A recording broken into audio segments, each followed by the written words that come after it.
Hello everyone and welcome back to my channel. With Halloween on our doorstep, I thought I need to man the hell up and share with you guys some of the very personal and very kind of weird experiences that I have had in my life before. In order for you to be able to make sense of the whole story that I'm just about to share with you, you need to know a couple of things about me. My mom and dad got divorced when I was about 2 years old, and my mom had to take me and move back in with my grandparents. We stayed there for a few years, for about 6 or 7 years, before my mom eventually got a flat for us and we moved out.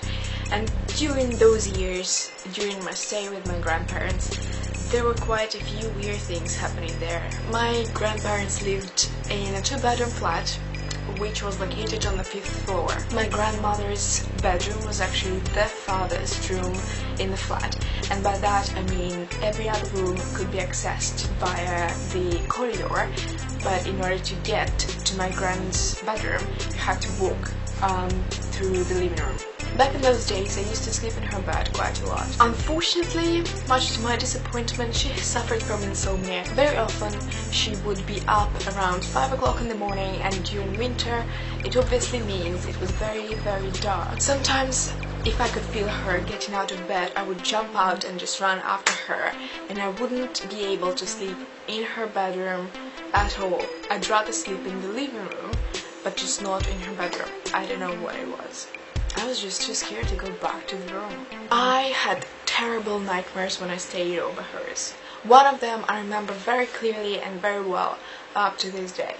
Somehow, in that dream, I had a very clear sense of time and I knew exactly what season it was. And I dreamt that it was winter. My dad picked me up from school and took me back to my grand's place, where I obviously used to live at that point. I remember looking at the clock and it was 6 p.m. Nobody was home and it was extremely dark outside. As I opened the door, the entrance door to the flat in my dream, a cat that my gran used to have, who in real life was too scared to leave the flat, actually rushed out of there and ran downstairs after my dad. As I entered the flat and switched the light on in the corridor, some invisible force just pushes me right through the corridor and into the living room and shuts the door behind me. I am left in this dark living room, unable to reach this light switch. I try to open the door, but something is still holding it and I'm like trapped in the living room. As I mentioned earlier, I get a very clear sense of time. So half an hour later, while I'm sat in the dark living room, the door to my grand's bedroom just opens and I see this dark figure appear. It had horns, it was quite tall, it was very unclear, but it seemed like it was wearing a cape or something like that. And this creature just started speaking with me and it said, "Oh, how delicious the smell of blood," or the smell of flesh is. I don't remember which was the exact version. It was either blood or flesh. I got this kind of information flow told me that something bad was about to happen and I just jumped awake. You know, sometimes you can just like make yourself, like you tell yourself in your dream that you've got to wake up now, and you wake up. I had that dream when I was about 8 and I still remember it and it still freaks me out a lot. Maybe that dream was something that actually influenced my fear and worsened my fears of the, of Grand's bedroom. Moving on.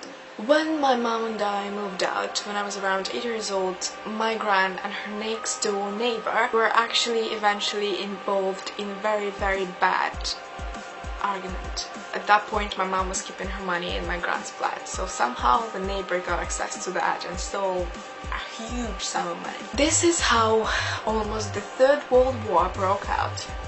Later it was discovered that that woman who was my grand's next door neighbor was involved in black magic. She kept doing very, very weird things to my gran in my grand's flat. My gran kept finding corroded nails, needles, hairpins right in front of her flat. There were sometimes wet marks on the door, and right in front of the flat there were like some sort of oil marks. There were weird drawings, so the shit just went down crazy.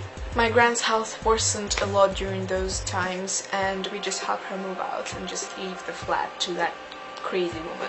At the time of those events, strange things started happening in my grand's flat. Sometimes it is believed that cats and dogs are more susceptible to kind of the invisible things or forces or whatever. My grand's cat eventually stopped eating his food in the kitchen where my gran used to keep the food bowl.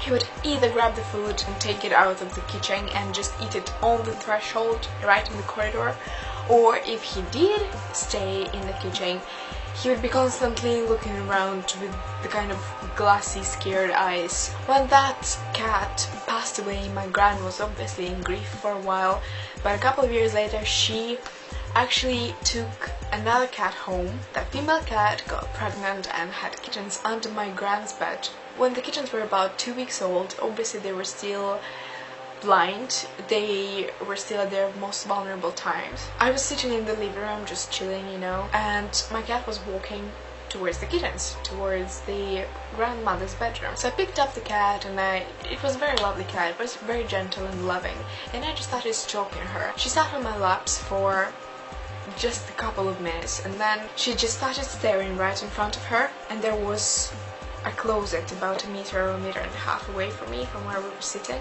and then she actually moved her eyes in the direction of the bedroom as if something was walking towards the bedroom, and she just started growling. Because I was already about 13-14 years old, I had seen plenty of horror films, I knew about demonic possessions and stuff like that. I freaked out. As I put the cat down, she had her claws out and she just rushed to the kittens. Because she was so scared she had her claws out, I thought she had literally left scratch marks on the floor. I come from a rather religious family.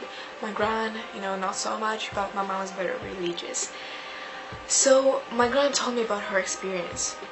She said that she had been cleansing a flat once, and by that I mean, you know, walking around the flat, saying prayers and just spraying holy water and just walking around with a cross or something like that. As my gran was finishing up and saying, you know, final prayers right in front of the entrance door with the door actually open, she said something brushed out of the flat and she could actually hear very heavy footsteps kind of running downstairs with the kind of howling sounds. I don't know what it is and I don't even want to go there, but there you go.